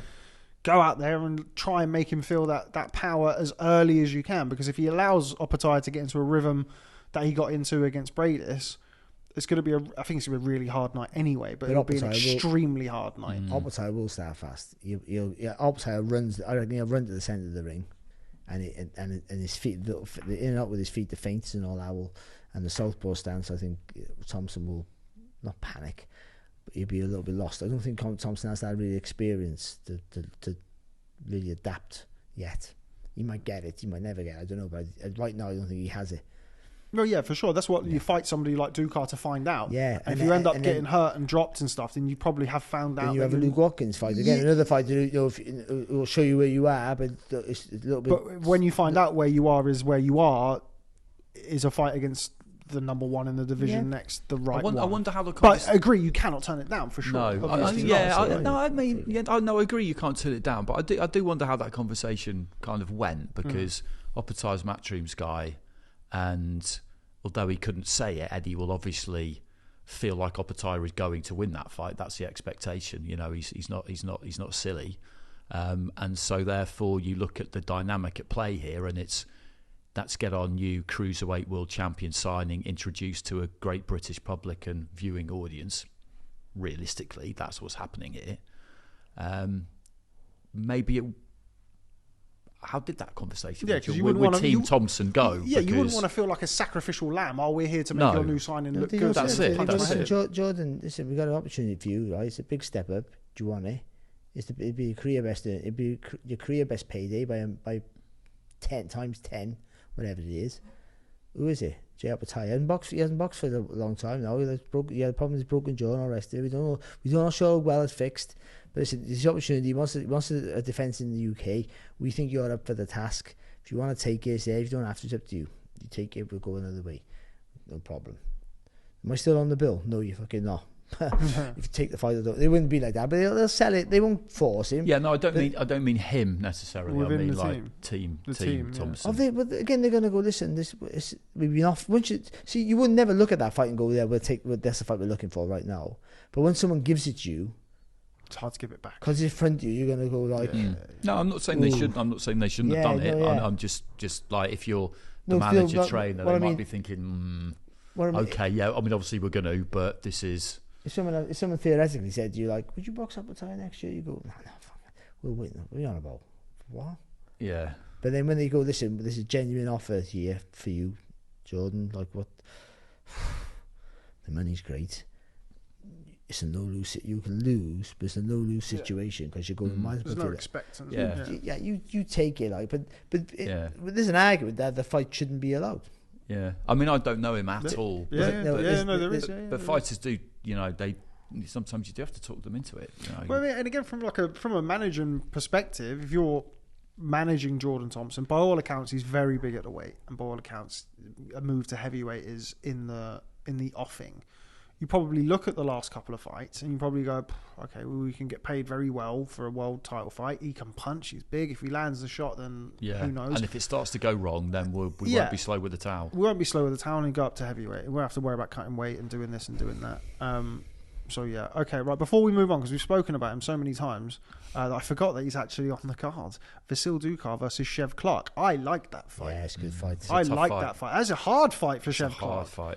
I think, with respect to David Jameson, I think the fact that he was, competitive in a cruiserweight title fight probably flattered him a little bit against Mikel Lawal, and I expected Clarke to do to him what he did to him. But he was good though. He was good. The way he did it was very good. He was clinically nasty. I thought Clarke. I liked it. I did because I thought he was one in the previous fight. It was the fight before that. He looked good, but he looked one-paced. Like he had no second gear, so he looked good. And he goes through, he just everything's at this pace, and he didn't have no second gears. But in that fight, he showed the acceleration in his work. I thought, this is good, and he wanted to hurt him. You could see it. And I thought I think he'll put on a good show. I do. I think after that performance, I think he might be a different fighter now. I think he'll be a more explosive fighter. It's interesting, and it's the fight to find out. As we mentioned, Ducar's the guy. If you're not, it's good. It's a good bold bit of matchmaking. Yeah, and I think if he wins and really does look good, then that's a big step forward. Because Ducar got stopped by Mike Perez. Yeah, we were. We went to that fight. Yeah, and he hung in there, didn't he? And he was always in it. Good fighter, though, on his day. When he's unbelievable, Nick, as well. I don't know what he's doing these days, but that was a while ago. But. Yeah, that win kind of catapults him. Maybe he would kind of miss out that British title. I was going to say, you would like to sort of say that he boxes the winner of Chamberlain Lawal. What's it for? It could get mandated for. Is it for an IBF Intercontinental title by any chance? There you go then. We see where that's going, don't we? He's going to box Jordan Thompson in his first defence. He's going to box Jordan Thompson for defence, or he's right in line to keep Jay Opetaia here. As not the next defence, but the one after that, when Clarke beats someone else around that sort of around Ducar. I mean, if he beats Ducar and looks good, then fighting a fringe guy is very much. That's what I mean. So I think that's clearly the idea for me. Put him on the same bill as well, because then you get this. Compare them on the same night, sort of thing. But he has to put on a good. Pressure's on him. He has to put on a good performance. But he's on a roll. I think that Jameson win will fill him full of confidence. I think he'll know now. I do have that. I don't have to hold back, or I can put. He looked a little bit too laid back for me. Skillful and good, but too laid back. And he can obviously punch, but he was good the other week. I think he does a job on Ducar. I don't think he stops him. Maybe. Be impressive if he does. Yeah, I think it will be impressive if he does. But I think he does a number on him though. I think he beats him convincingly. Actually, I don't think he has any rocky moments. I'm saying this now. I'm putting the curse on the kid, but I don't think he has any rocky moments like Thompson had. For that way. Interesting. Looking forward to seeing it. Certainly a very capable fighter. Before we move past Wembley Arena, wouldn't be right to not touch upon the return of Ellie Scotney, the IBF World Super Bantamweight Champion, against Laura Griffa. We had Ellie Scotney in not that long ago, of course, now World Champion, full of beans, as she often always is. And good to see her back, Andy. Yeah, I mean, she had to wait a good while, didn't she? And things got quite complicated. At exactly the wrong time, because it was 2020, wasn't it, and COVID, and there was changes to trainers and managerial situations and all that kind of stuff, and then further complications with spots on cards that looked like they were going to happen and then didn't, and some back and forth and all of that. So she's been through quite a lot, but she's just stuck at it, which I never really had any doubt that she would, because she would have looked around her and the other fighters who were doing good things and would have just thought, I'm better than you, so I just need to stay focused. stay in the gym, my time will come, and it has, and it's good because you don't always get out what you put in with anything, but boxing can be particularly kind of cruel with that. So yeah, I was really pleased to see her win that world title. I never really had much doubt that she would win one, because I've always thought since I saw her turn pro, basically, that she was definitely one of the better female pros I've seen from the UK. And in a weight class now, super bantamweight. I know Ebony Bridges is down at bantamweight. But with due respect to Ebony Bridges, she would beat Ebony Bridges every day of the week. Yeah, I would agree with that. But it's still but it would be a good match. Well, yeah, and because we're in those. And Nina Hughes, of course, as well. Yeah, Nina Hughes. As well, yeah. so. Yeah, there's annoyingly for Scotney, a lot of the names are actually just one division below. There was talk about Scotney doing bantamweight, but I don't think she can't. She can't. That's a lot, isn't it? Yeah. No, but there was some talk about her doing £4, it. £4, Yeah. but still. I was thinking it was in my head. I was doing the maths then. But yeah, it's unfortunate that some of those bigger names are down at bantamweight. But we've seen women's boxing. People go up and down the weight classes. One weight up is not much for. Yeah.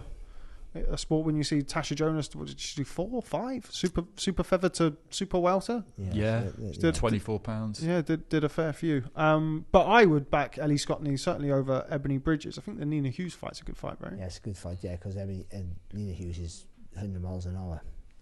Female Carl Froch, I called her once, because she swings that overhand right and she's massively physically strong for the little lady. But Scotney's clever. She moves again. I always say the same thing, but she moves around the target really well. Real sharp movements, and she's quite cute like that. But she's busy as well. Good fundamentals. She's a good fighter. She is. Like, she was really good. Winning the European title, she was really good. But winning the world title as well, she was really controlled. I thought it was a really good performance from her. Really good performance. Just didn't give the other girl a chance to get involved in a fight. Dominated. Well, on paper, should have been a hard fight for her. Was really quite an easy night, I thought, in the end. Okay, right. And last but by no means least, thanks for hanging in there. We're coming to an end this week on the Boxing Show. We head over to York Hall. Well, we don't, because I'll be in Vegas, but Andy will be there. York Hall, Bethnal Green for Caroline Dubois versus Magali Rodriguez. I like Caroline Dubois. The recent kind of Caroline Dubois of the last probably 4 or 5 months, it's a bit of something. There's an evolution happening. It looks like, Andy. We all know how good she is inside the ring. She started to have a bit of a pep in her step, and yeah. It's been really noticeable. Yeah. I mean, I know things have happened behind the scenes, which I don't know enough to really go into it, even if I felt it was appropriate, which it's not. But I think she's more independent now. I think she might have moved out of home, for example. Yeah. I don't know that for certain, but I think she's kind of taken more control of her own life, essentially. And you can tell, because she's got a lot to say. And it's good. I love it. Fighters need to have another fighter's name in their mouth and a bit of a plan and believe in themselves. And, she did a bit of commentary in Manchester with Mia Macklin at the start of July, and she was bang up for it. She wasn't nervous at all. She really wanted to do it. She wants to get on screen, on air more. And it's just good to see, because I think sometimes when fighters have been on the GB setup, they get used to doing press, and they're good at doing press, and they get well kind of coached in it.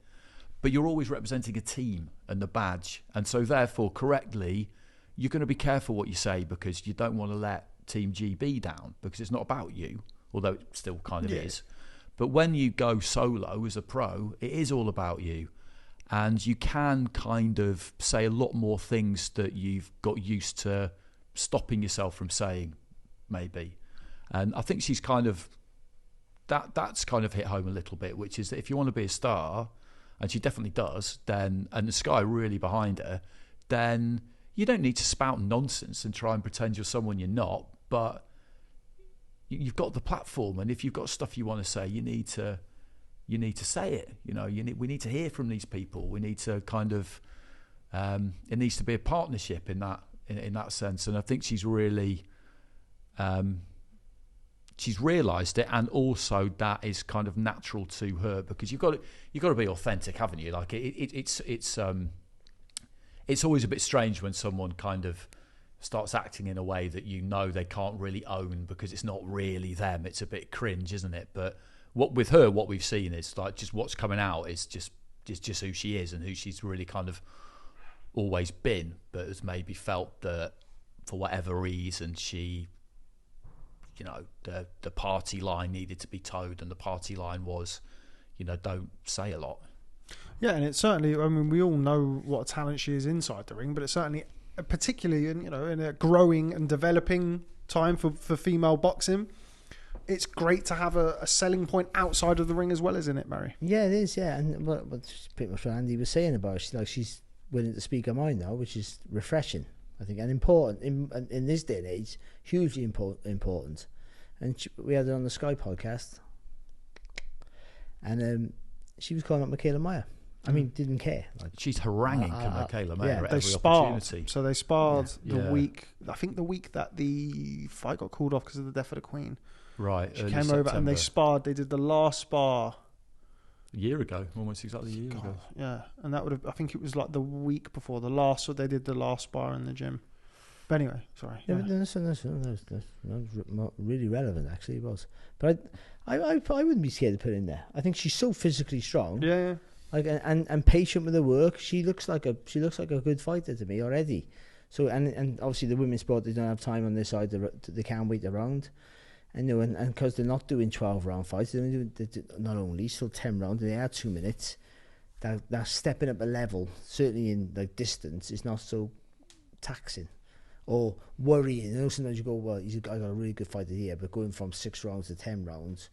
6 threes to 10 threes, a big golfing. Are they going to cope with the tank and all that? If the tank's going to empty, or can they control the pace? But 2 minute rounds is pretty much, it's more doable prospect. So yeah, I cut them off fights. I'd let her go. I say that with the same thing with every woman though. Yeah, a couple of fights, just let her go because well, I mean, we're seeing Sandy Ryan, current world champion boxing. Last weekend. Sorry, I'm forgetting the timeline of these going out. She boxed Jessica McCaskill in her 8th fight. How'd she get on? I can't remember. Points win. Yeah, she won on points. God, Andy, we can look clever doing it that way. But yeah, like for somebody like Caroline Dubois, who is so talented, it's not the worst thing in the world to have that. I think it's the slipstream to it. Yeah, because she's really strong. Because she's so strong as well. I think she 3 minutes for her is brilliant. I think. Because she'll stop people. 2 minutes is they can survive. 3 minutes she's last fight is a good example of that. Like Yanina Lascano, who'd pushed Morcelli close, and she won every second of every round, but just couldn't get the stoppage, and she was a bit frustrated. But it was at the, it's that night at York Hall where we go on about how hot it gets there in the summer, but it really was hot that night. So that was an unusual 20 minutes to get under your belt. So that would have, or 16. I can't remember if it was 8 or 10, but she just she won every second of the fight against someone who was pretty good actually, and they put her in with someone similar this time in terms of step up, in terms of resume, because she got a draw with Morcelli last time, but after that, what else do you do apart from let her off the leash? The problem at lightweight obviously is that Taylor's got all the belts, and what are the sanctioning bodies going to do about that? Because she's not going to defend them until the very earliest next April or May, and that would have been 18 months since any of those belts were in play, which I personally think is an absolute nonsense. I think situations like that, and with Charlo as well, what's wrong with just saying to them, okay, well, if you're going to go off and do that, that's great, and we're all for it, but in the meantime, your other belts are going to be up for grabs, and if you come back down, then you're top of the list again. Of course you are, but it just, I mean, what the fuck? It just doesn't add up, does it? No, but we know why it happens. Yeah, no, we do know why it happens, but why can't one of them just... it's like... Because they would get a fight in and a sanctioning fee in the meantime, whilst otherwise they get nothing. And then the guy who they stripped goes... you, mate. Yeah, I'm going to go and box for his title because he didn't strip me. But what it is, they get a percentage of the purse, and if that guy, if that guy or male or female wins, like Katie Taylor's purse is far greater than anyone else's, so percentage of hers, even shared with the other organisations, is going to be more than what they get from another fighter. I'm telling you stuff you know more than me. Welcome to boxing. Hi, Han. This is boxing. No, I get completely what you're saying. Your argument is that you can still make a payday in the middle of that if you're so money oriented. But regardless of that, so they're like, but you've got the belts. But we've been wanting undisputed champions for so long. But it does come with a drawback. But when you get them, it comes with big problems. Yeah, for sure. Yeah, and then that's why whenever anybody, inevitably people talk about, what needs to happen in boxing is you need an overarching organisation in charge like FIFA, a world champion per division. Because back in the old days, fuck off. I say that. Like, it's just not happening, is it? Any of that stuff. No, it's not going to happen.